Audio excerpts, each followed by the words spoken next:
आदि गुरु जनक लाओ से, आदि गुरु, आदि गुरु जनक लाओ से, आदि गुरु जनक लाओ से, सोक्रेटिस साई निर्मल माई नानक, मुहम्मद इब्राहिम नानक, मुहम्मद इब्राहिम नानक, मुहम्मद इब्राहिम मूसा ज़रथुस्त्र कन्फ्यूशियस नानक, मुहम्मद इब्राहिम नानक, मुहम्मद इब्राहिम नानक, मुहम्मद इब्राहिम मूसा ज़रथुस्त्र कन्फ्यूशियस। आदि गुरु जनक लाओ से, आदि गुरु जनक लाओ से, आदि गुरु जनक लाओ से, सोक्रेटिस साई निर्मल माई नानक, मुहम्मद इब्राहिम नानक, मुहम्मद इब्राहिम नानक।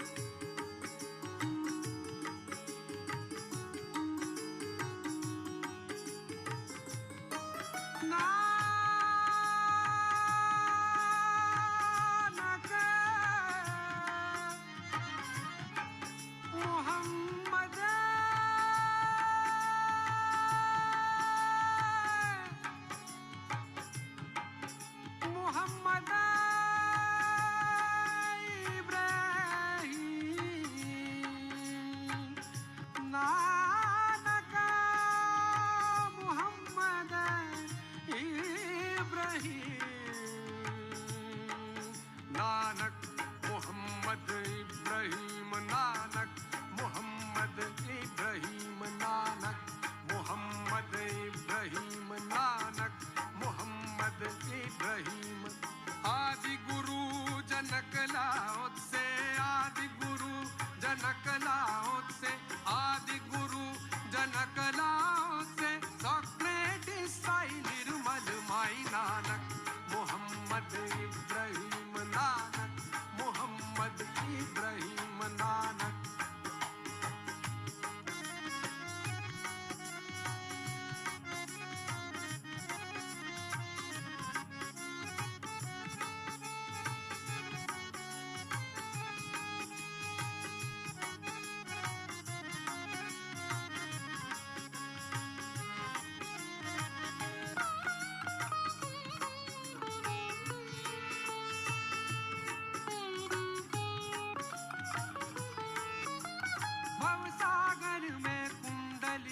आदि गुरु बन गंभीरा,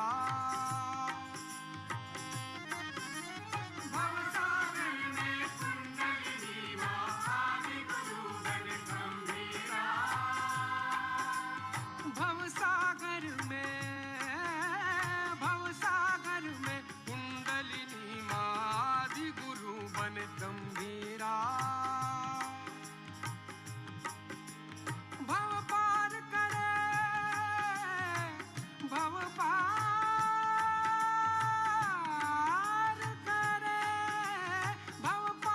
करे बोध दिलाए, भव पार करे बोध दिलाए, भव पार करे बोध दिलाए, गुरुपद दायिनी निर्मल माई नानक, मुहम्मद इब्राहिम नानक, मुहम्मद इब्राहिम नानक, मुहम्मद इब्राहिम मूसा ज़रथुस्त्र कन्फ्यूशियस। ओ आदि गुरु जनक लाओ से, आदि गुरु जनक लाओ से, आदि गुरु जनक लाओ से, Socrates Sai Nirmal my Nanak, Muhammad Ibrahim Nanak, Muhammad Ibrahim Nanak.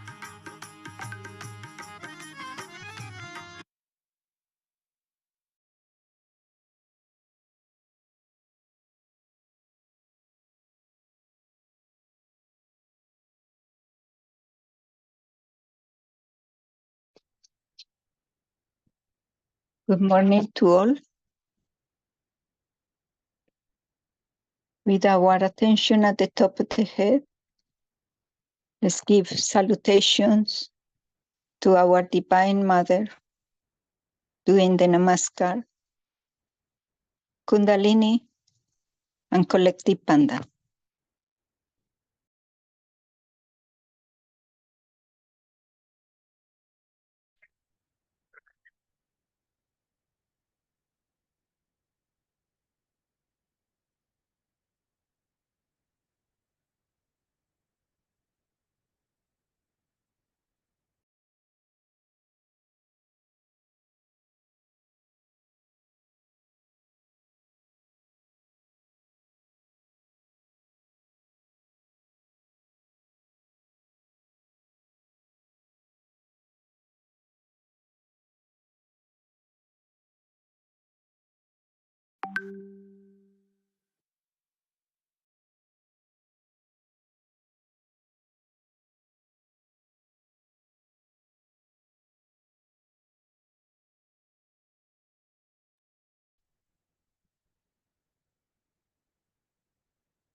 Shri Ganesha,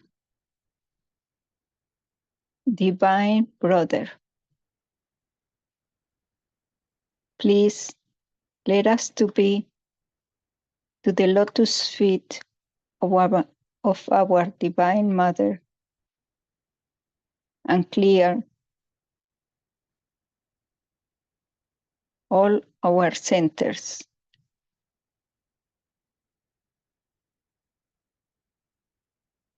And bring us to the Sahasrara. Shri Mataji, please fill our life with bhakti, complete devotion from our hearts.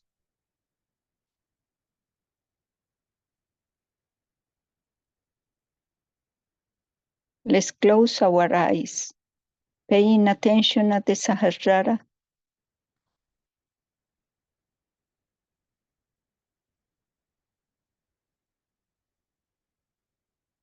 Relax and feel the Kundalini rising, ascending in the spinal cord.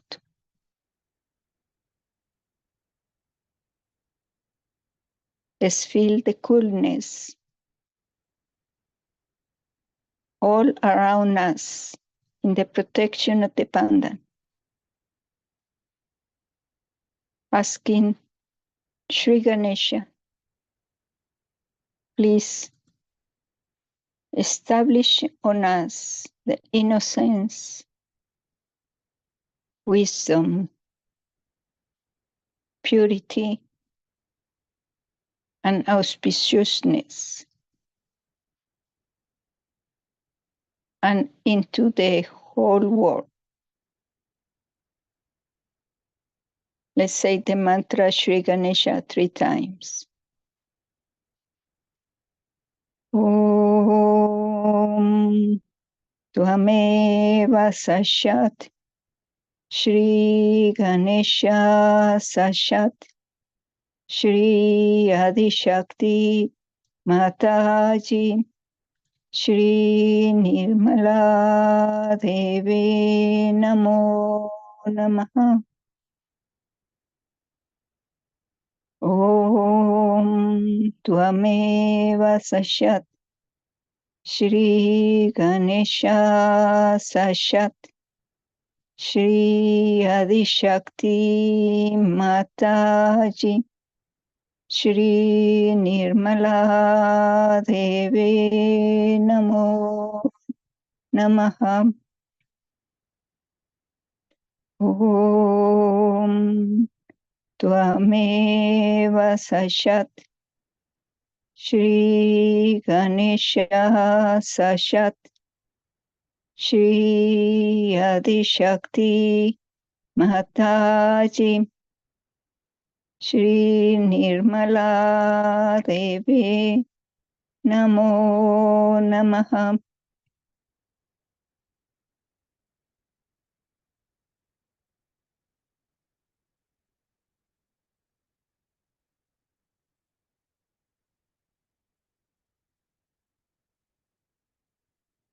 Now, let's put both hands on our laps. You can open your eyes if you want to see the photo of Shri Mataji, or you can keep it closed. Let's feel the vibrations come from Shri Mataji's photograph.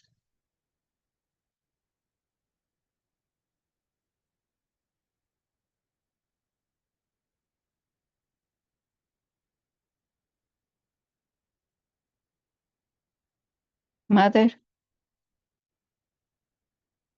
you are a guru. You are a woman. And you are our mother.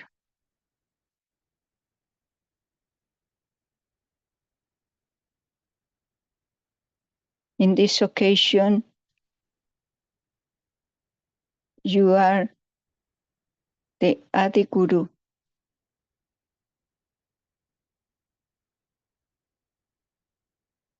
Please let us to develop a magnetic personality. Give us the gravity we need.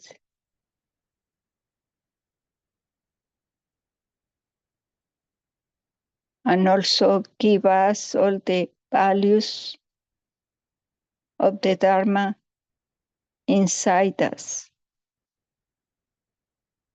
that all the gurus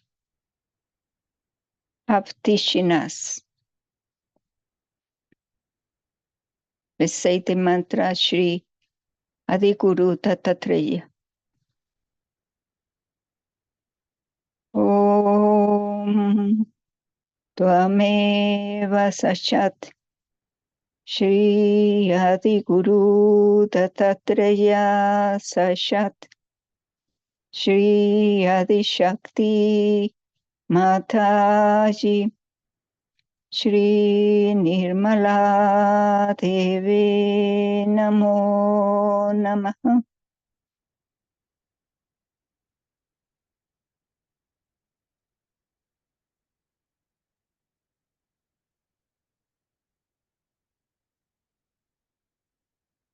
Now we are going to have the Guru Puja of Shri Mataji, July 8, 1990, in France, Avignon.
Mataji, when they prepared, No fair.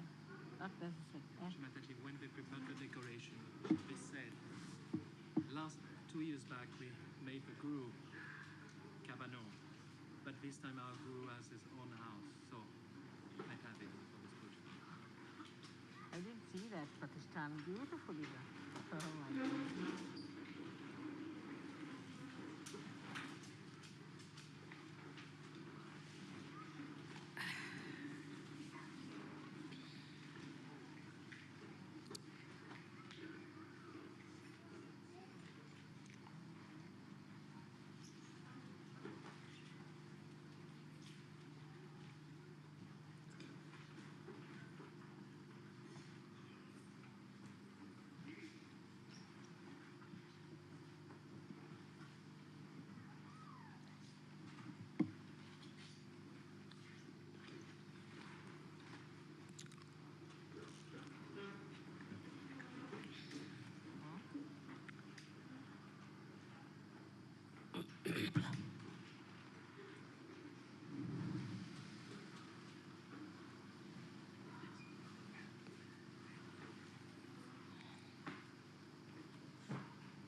So I'm just, I don't know. See them clearly.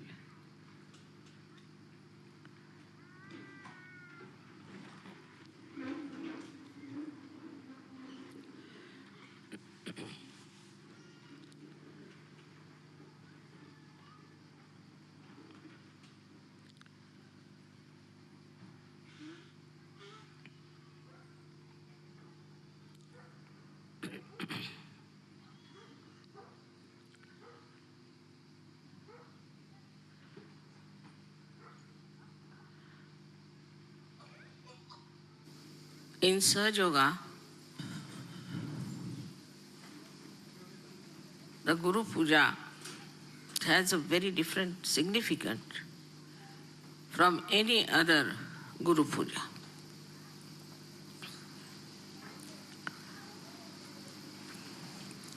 When you worship your Guru, you are also worshipping the Guru within you.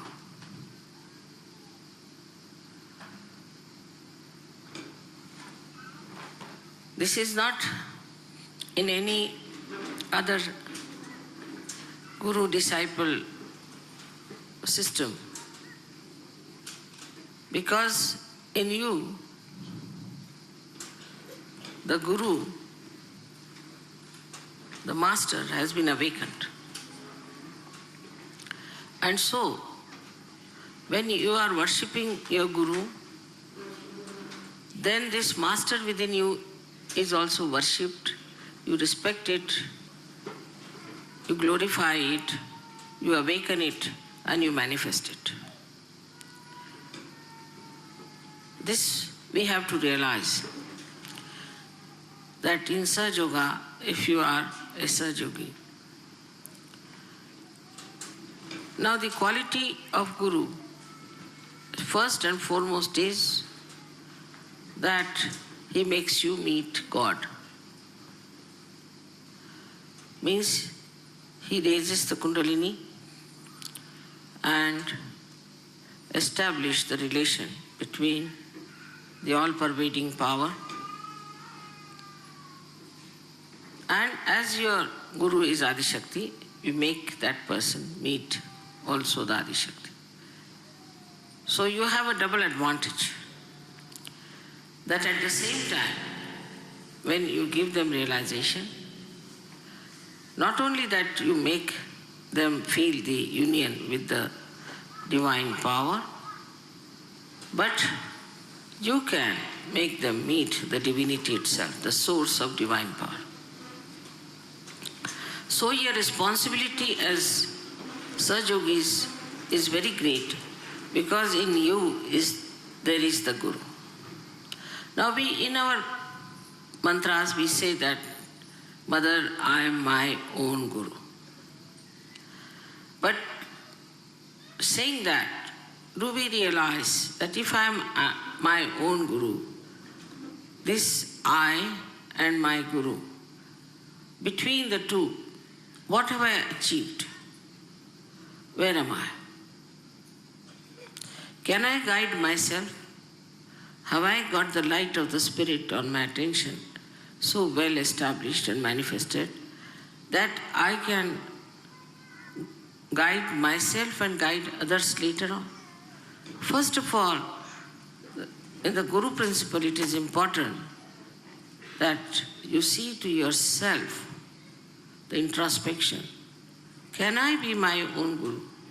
Have I become my own Guru? Now, in your case, your Guru is a mother, a woman. So, it has to be among women that the development of their Guru qualities have to be very well manifested. But it's just the way it is not. For them, they are still the mothers, or they are the wives, or they are Sahaja Yoginis. But they don't realize that you are also the Gurus. Because your mother is a Guru, because she is a woman, And you have to be also of that quality that people should say, look at this woman, she's such a guru. But still, as I hear from the different leaders, that the ladies are absolutely still very much far away and are very few who can be called as real Sahajoginis. It's a sad thing to hear. Because if you still keep to all these mundane things of womanhood and the drawbacks of womanhood, which has come out of domination maybe because of always they were shown to be something lower. Especially in the Christian religion, they were never regarded as something holy. They have this kind of a diffidence in them that they don't understand that dharma can be established more by women than by men. And the Guru's work is to establish the dharma in the society, in the family, in relationships.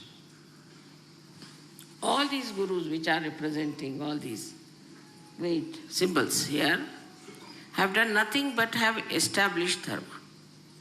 But first of all, before establishing the dharma, we should watch ourselves. Have we got dharma within ourselves or not?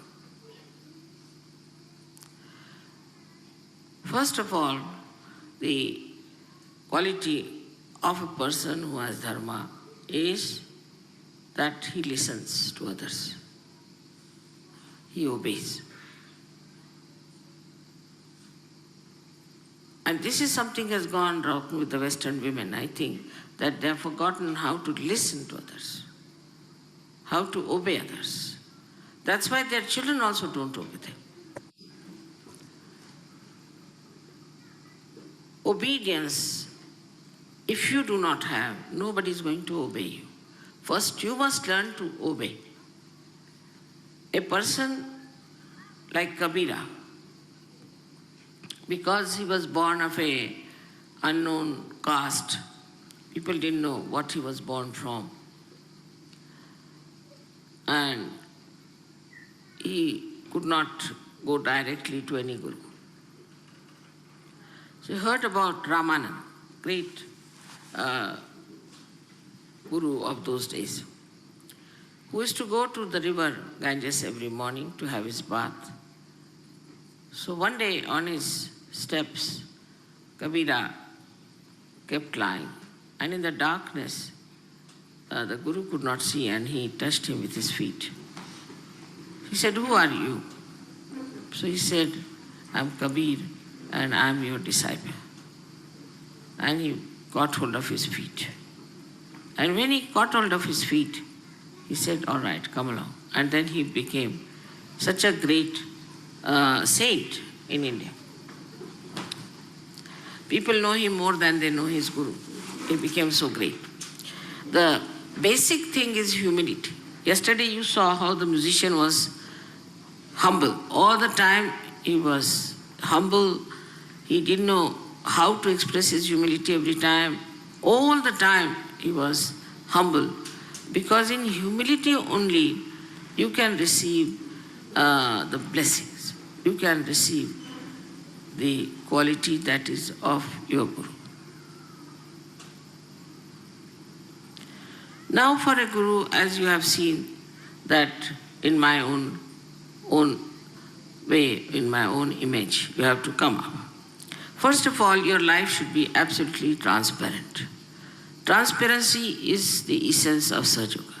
Everybody should know what you are doing, where you are going, what is the way you live, what is the way you are behaving. I have seen people who are gurus, also in the sense that we call them leaders, or we can call them sub-gurus, or they cannot be called as priests, but I can say communication centers as they are. In them, you find that they are very fussy type of people. Always think about their body, always think about their comfort, always grudge about what's nobody looked after them, as if they suffer from persecution mania.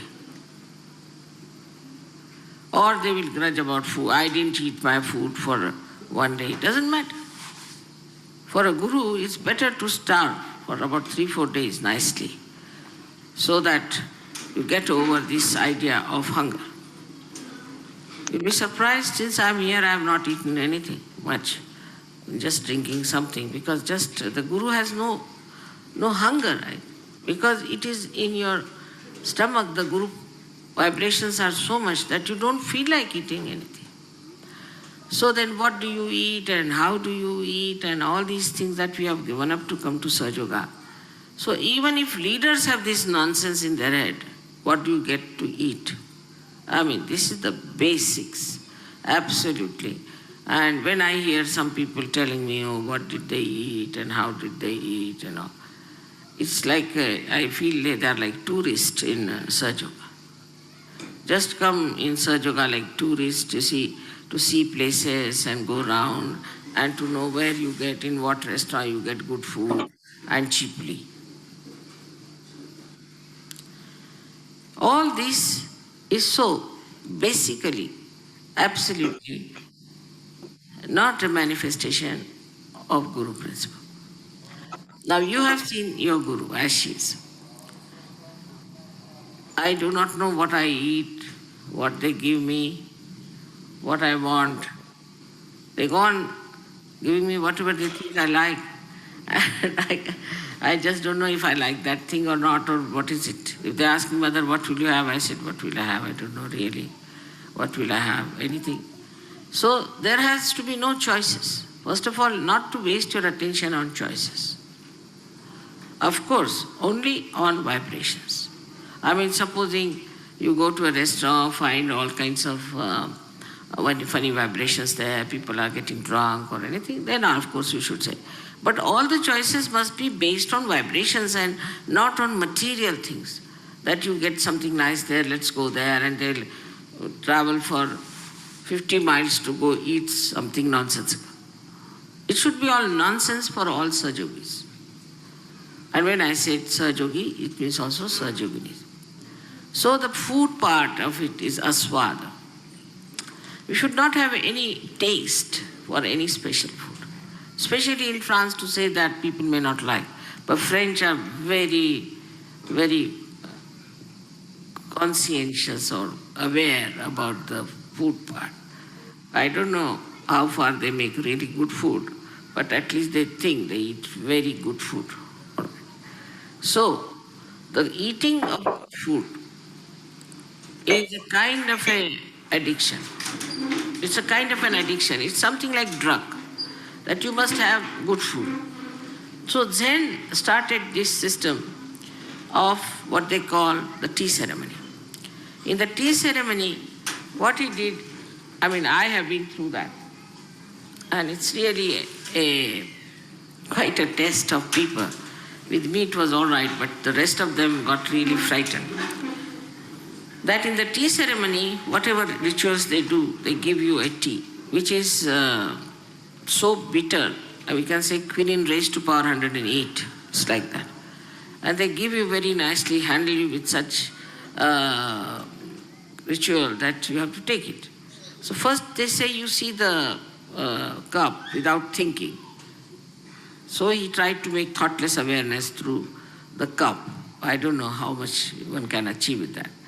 But that tea that you take once, your tongue is good for anything.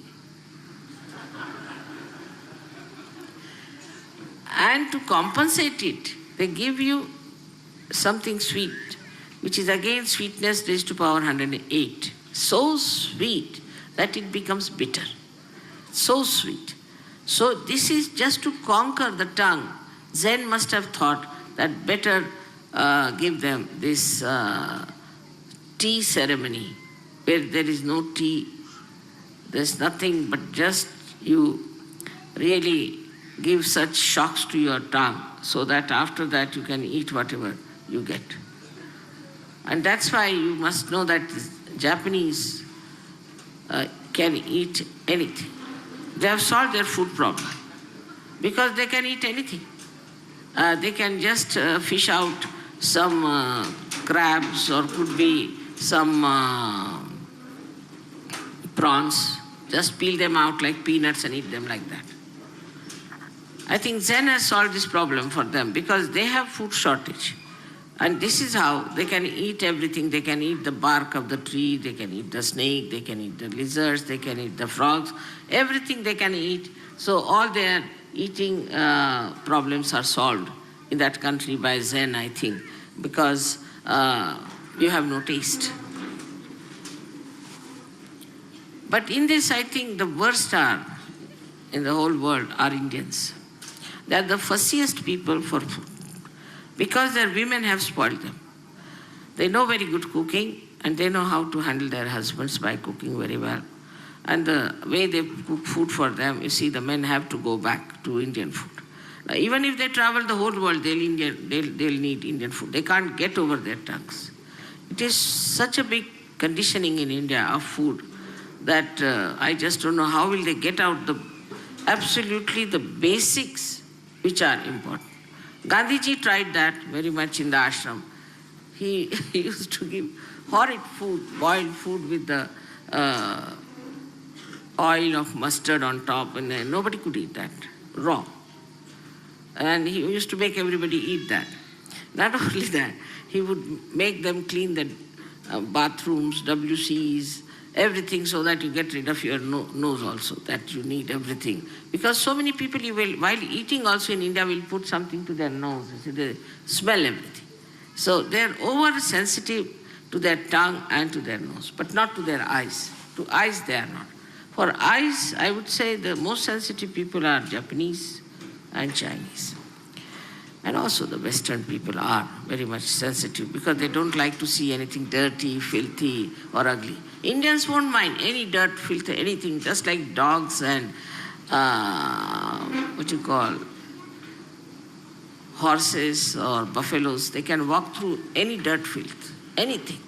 Nothing matters to them. Anything ugly, ugly building or an ugly dress or anything is all right for them. It doesn't matter. To their eyes, it doesn't matter at all. Only thing, kitchen should be clean, and they are all the time in the kitchen. So we don't have to learn all these bad things from Indians. There are some good things they have, but there are certain things, theirs are very bad conditioning. And the next to that are, I think, the French.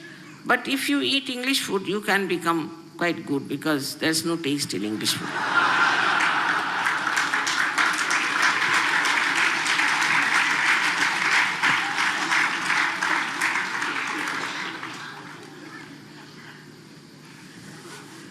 So I have no problem anywhere because I think I have no taste at all and I can eat anything. Anyway, it is cooked, it's all right. I don't bother about what is cooked, what is not cooked. But if you have some French people for a dinner in a restaurant, they'll spend 45 minutes deciding what they are going to eat. I mean, what a waste of energy. 45 minutes just to decide what they are going to eat. After all, what is so great, what you are going to eat? It's all there, just one thing everybody should have. So for Sahajogis, it is important to give up this idea, I will have this. First of all, nobody should ask, what will you have? To me also. I do not like people asking me questions, what will you have? Because I have to think about it and I want to be nirvichara.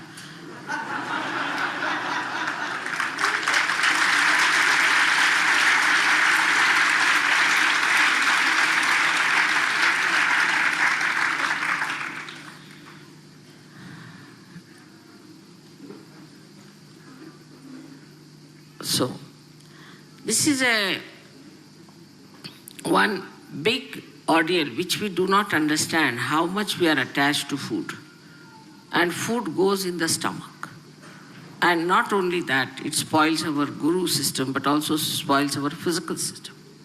So we should try not to look at food. That's why fasting was told to all the people who wanted to develop their Gurupad. So that they should not fast.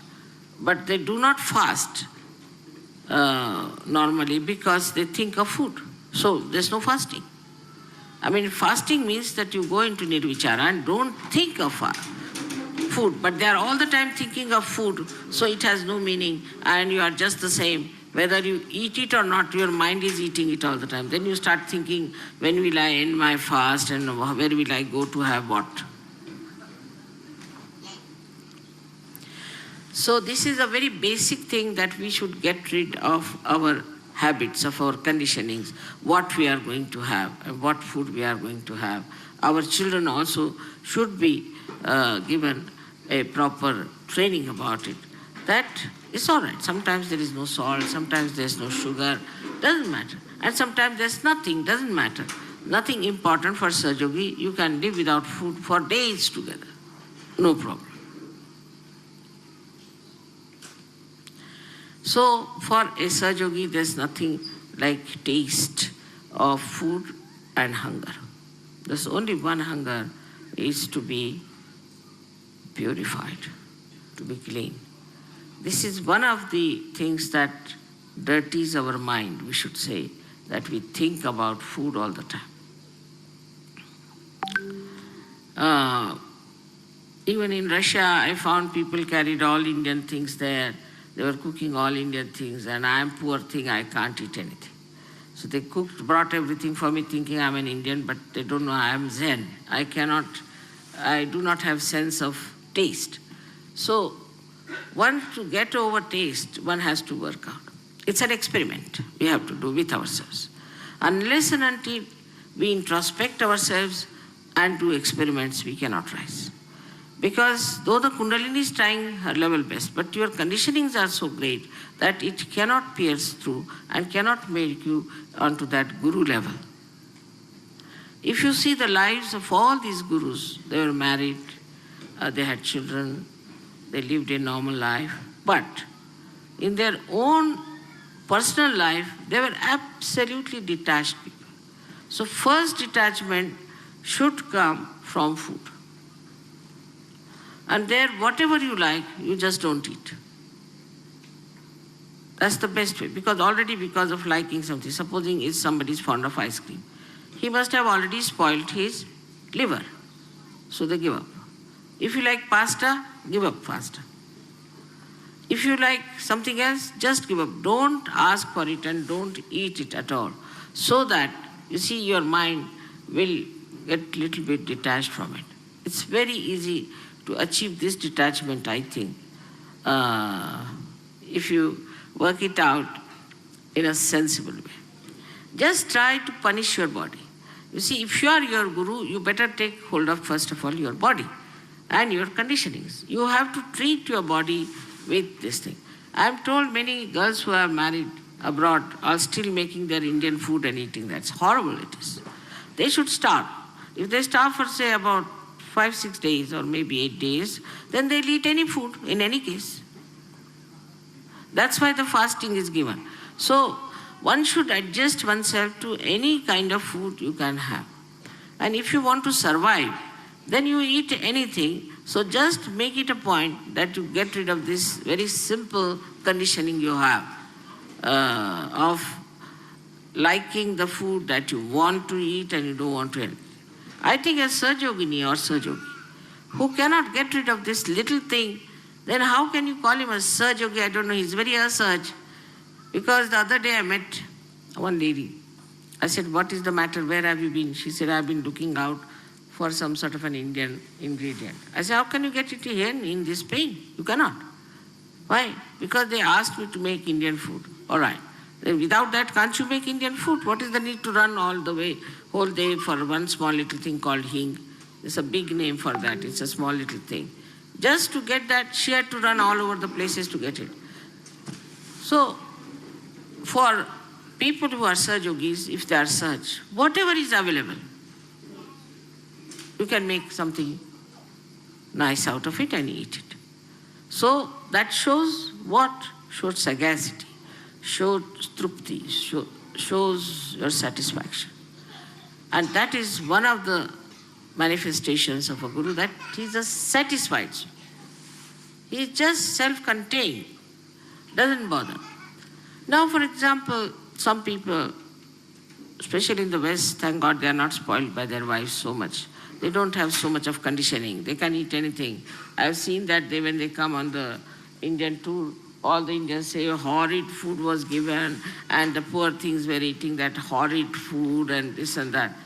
And I asked them, which place you like the best? They said, Brahmapuri. I said, They were saying Brahmapuri had the worst food and everybody was complaining. No, Brahmapuri was the best because we could bathe in the river and we could sing and we could enjoy it. See, that's the sign of one thing to get rid of your bad habits of food business. Now the second part is, for the body you need comforts. I must congratulate the Western Sahaja Yogis that they may be coming from any walk of life. I must say, Indians have to learn from them. They may be coming from any position or status. All of them enjoy the comfort of the spirit when they travel in the tour. They do not ask for, I haven't got a chair, I haven't got a bed, I haven't got a proper things. In this way, you see, you will realize that the body comfort is of no importance. We have just spoiled our body. There's no need. No need. Body, you put it anywhere, will sleep in any case. If you cannot sleep for 2 nights, all right, put on some music for 1 night or 2 nights as we had here. You will sleep anyway.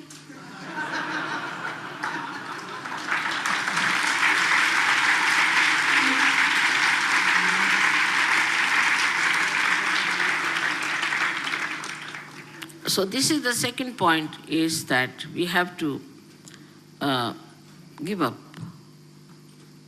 body comfort. But the third point, where I think the Western people falter, is their materialistic attitude.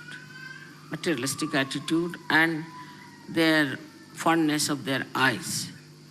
So one of them is the worst of all. I mean, the worst and worst of all is that you can never have, that's such a big blot. If you have that, is to have a roving eye and things like that. That's out of question. That's out of question for women or for men. They are not Sahaja Yogis by any chance. They have to have very clean eyes. That part is all right. And the second part is the greed, lust and greed. Of course, with Sahaja Yoga, maybe the lust part is over, but greed is still there with so many who get lost. So I would say Indians do not have this lust problem, but they still have greed problem. Means they want to buy something like a radio or some electrical stuff they must buy. If they come abroad, they must buy something. It's all right. If you get it, well and good. If they don't get it, well and good. It should be. But for a Westerner, you see, he would not like to give up his furniture, which his great-grandmother had it. Though he can't sit on it because it's so old. If he sits on it, it will break. But he must keep it to show off that I had a great-grandmother who gave this unique chair. According to Indian standards, it's junk, absolute junk. Because it is good for nothing, you put it in the drawing room, nobody can sit on it, and it looks junky. But according to the Western mind, the older it is, the better, whether it is a junk or anything. He'll have so many junks in the house, and then they will sell like hotcakes. Because there's a very subtle materialistic attitude towards matter, that this will sell like hotcakes if I sell it, because there must be another mad Westerner who would like to buy that junk. See, so this junk that you have in the house is better to get rid of, because God knows how many people must have used, like it's like a grave in the house. It's a grave. So to have, then also the antique jewelry.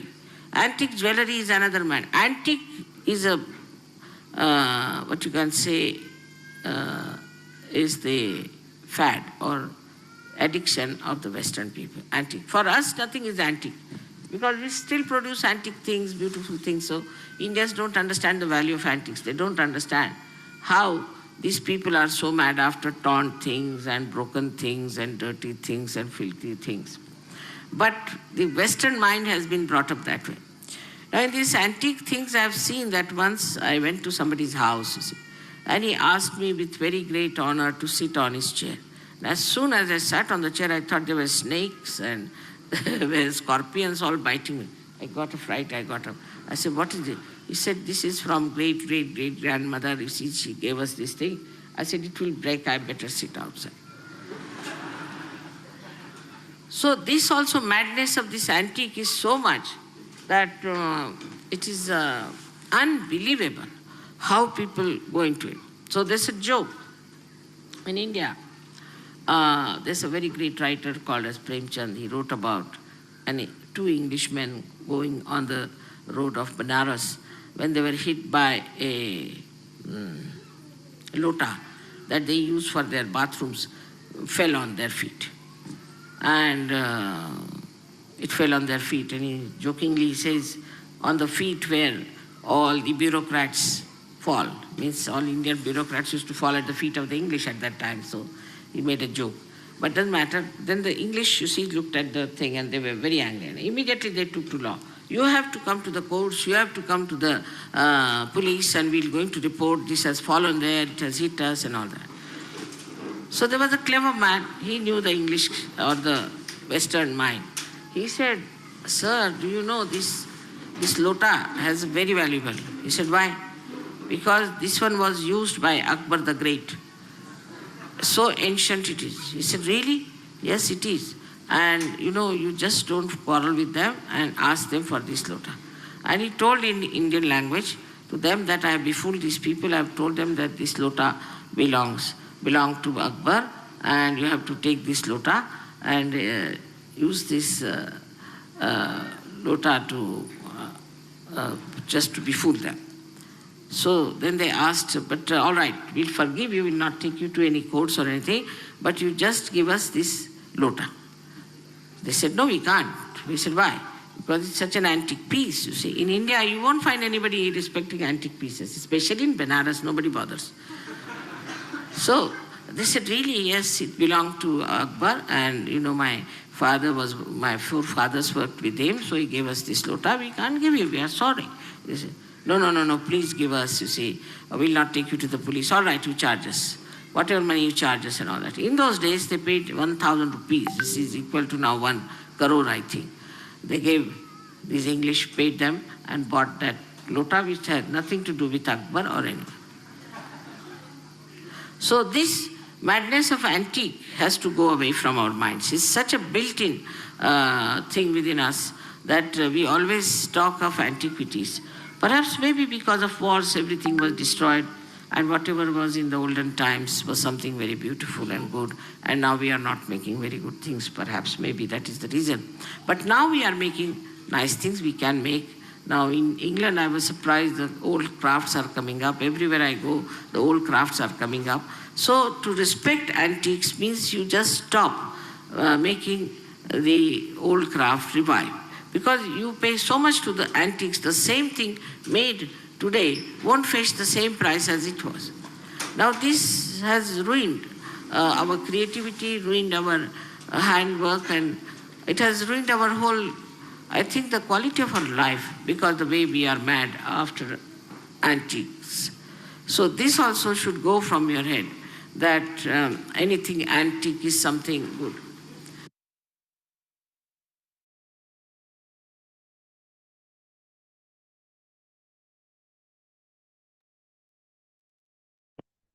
Sacha Shri Adi Shakti Mataji Shri Nirmala Devi Namo Namaha.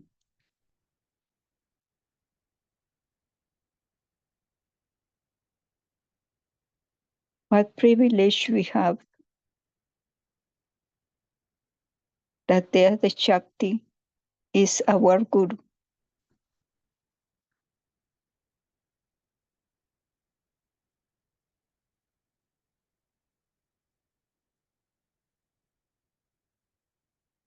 She's teaching us all the principles of a good Guru.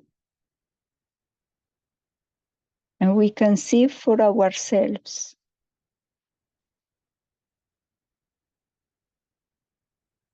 To do introspection for ourselves.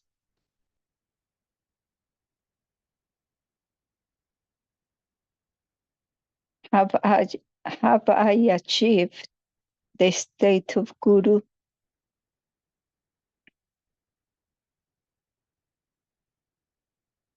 Where am I?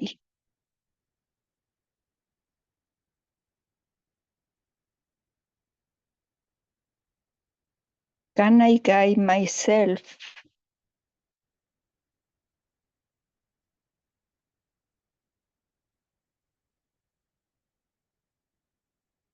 Have I got the light of the Spirit on my attention?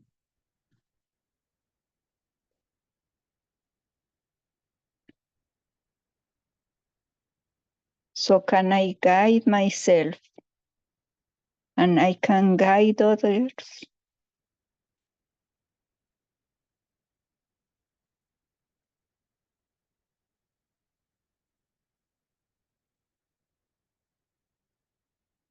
Are we satisfied?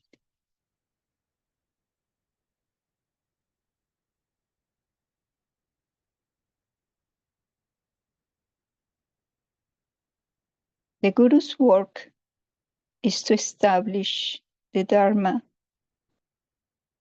and peace in the society, in the family, in all the relationships.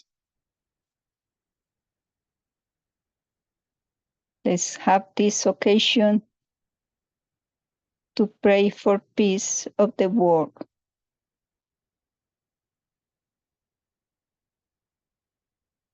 O Lord, finish all the evil forces of the world,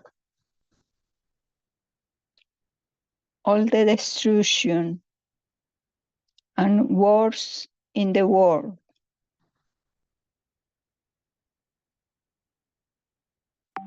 All the ego minds that build up our destruction and the destructions of our Mother Earth.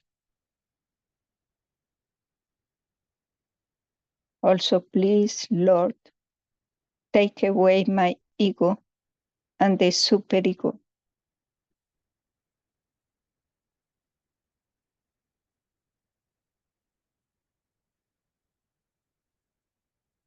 Take away my ego and my superego.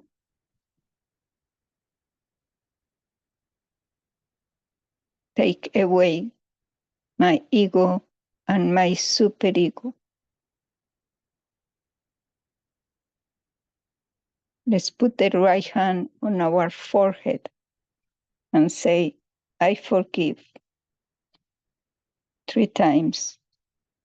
I forgive. I forgive.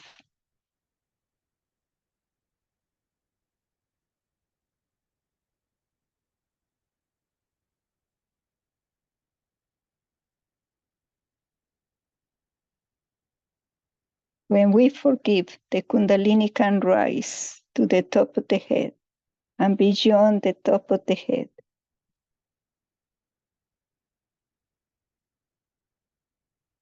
Mother, please protect all the Sahaja yogis, especially if they are in the middle of the wars, and protect the Mother Earth.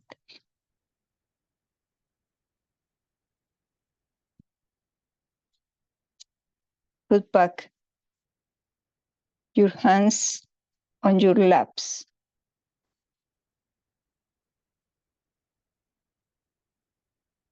And with the full attention at the Sahasrara, let's recognize the Mother in our heart. At the top of the Sahasrara, where resides the Spirit.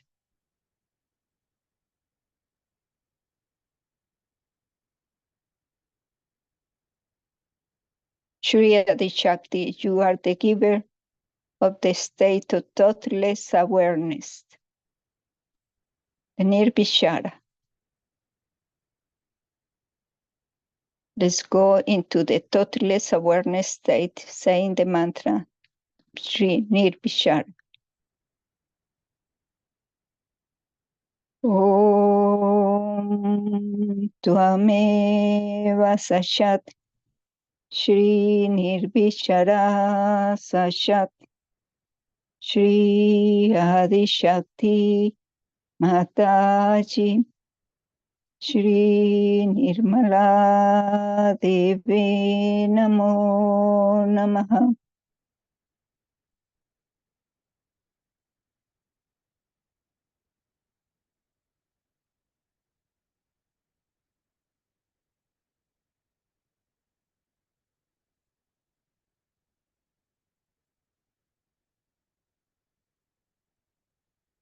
Beyond the state of Nirvishara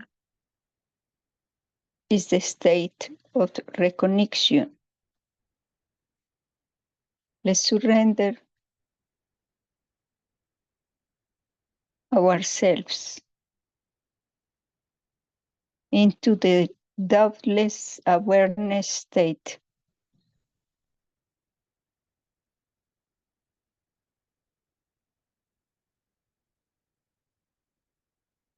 Let's say the mantra Shri Nirvikalpa.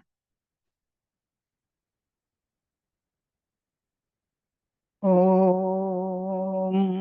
Tvameva Sashat Shri Nirvikalpa Sashat Shri Adi Shakti Mataji Shri Nirmala Devi Namo Namaha.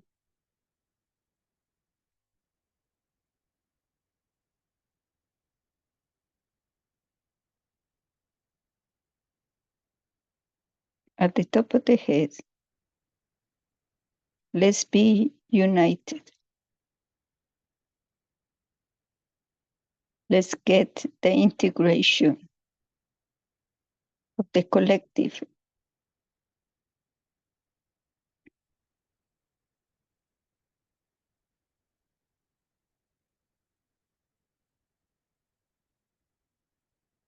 Let's stay in meditation for 2 minutes.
Thank you to Sri Mataji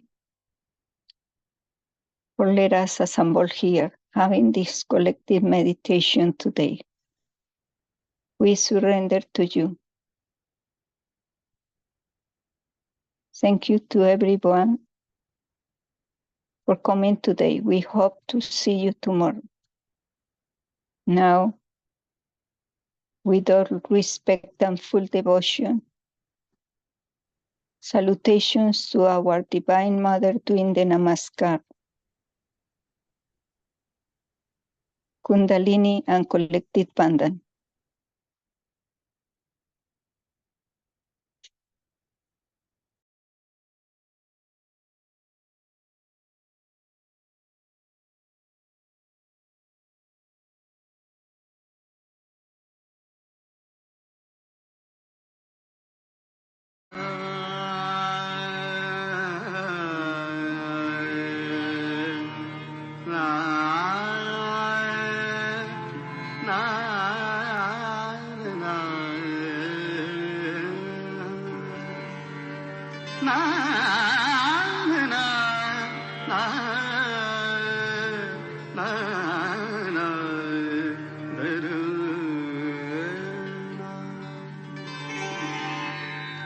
जिसमें सूरत श्री माँ की नाए नजर, जिसमें सूरत श्री माँ की नाए नजर।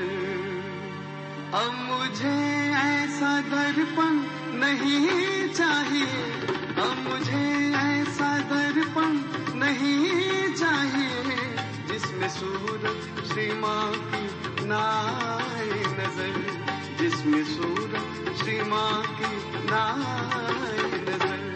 अब मुझे ऐसा दर्पण नहीं चाहिए, अब मुझे ऐसा दर्पण नहीं चाहिए, गंध जिसमें भरी हो अहंकार की, गंध जिसमें भरी हो अहंकार की। वो दिखावे का टीका नहीं चाहिए, वो दिखावे का टीका नहीं चाहिए, जिसमें सूरत श्री माँ की नाए नजर, जिसमें सूरत श्री माँ की नाए नजर।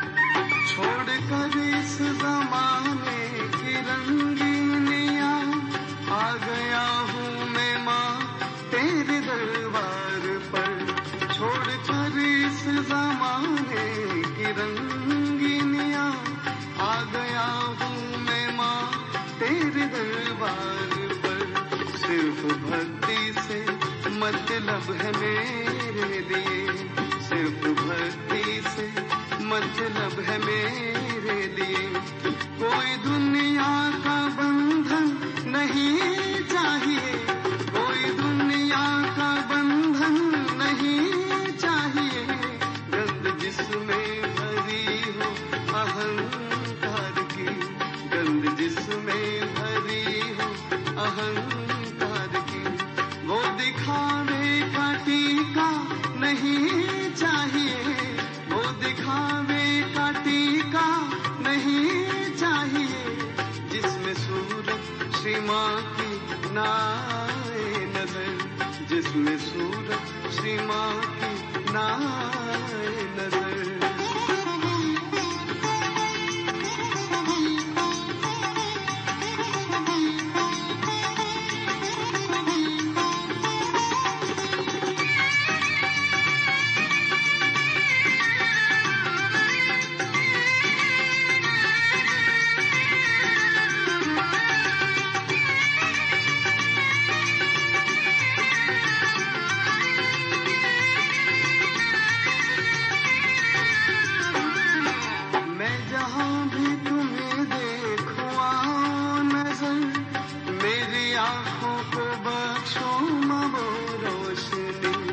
मैं जहां भी तुम्हें देखूं आओ नजर, मेरी आंखों को बख्शो माँ वो रोशनी, सिर्फ इसके सिवा और कुछ भी नहीं, सिर्फ इसके सिवा और कुछ भी नहीं।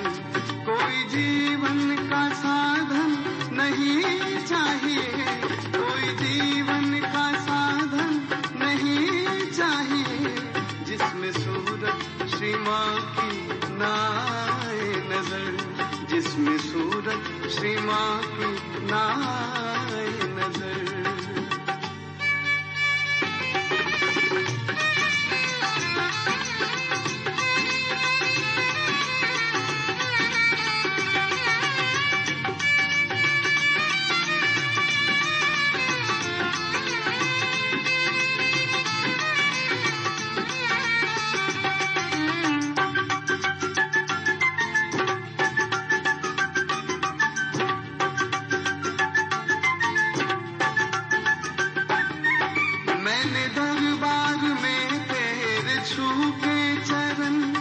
फैसला कर लिया है समझ सोच कर, मैंने दरबार में तेरे छू के चरण, फैसला कर लिया है समझ सोच कर।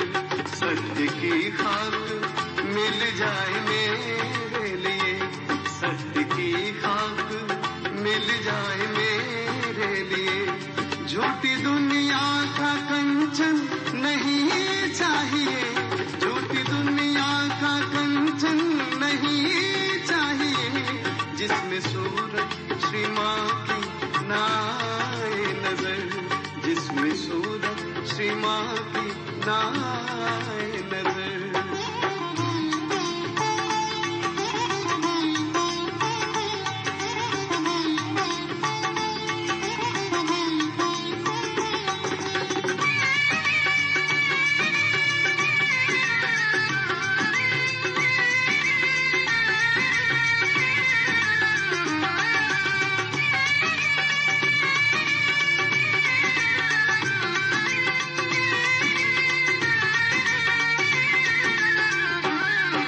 साधुओं ने जो पूछा दिली माजरा, एक सहजी ने उन साधुओं से कहा, साधुओं ने जो पूछा दिली माजरा, एक सहजी ने उन साधुओं से कहा, शांति का पुजारी हूँ मेरे लिए, शांति का पुजारी हूँ मेरे लिए, दुष्ट लोगों का दर्शन नहीं चाहिए, दुष्ट लोगों का दर्शन नहीं चाहिए, जिसमें सूरत श्री माँ की ना आए नजर, जिसमें सूरत श्री माँ की ना आए नजर। अब मुझे ऐसा दर्पण नहीं चाहिए, अब मुझे ऐसा दर्पण नहीं चाहिए, गंध जिसमें भरी हो अहंकार की, गंध जिसमें भरी हो अहंकार की, वो दिखावे का टीका नहीं चाहिए, वो दिखावे का टीका नहीं चाहिए, जिसमें सूरत श्री माँ की ना आए नजर, जिसमें सूरत श्री माँ की ना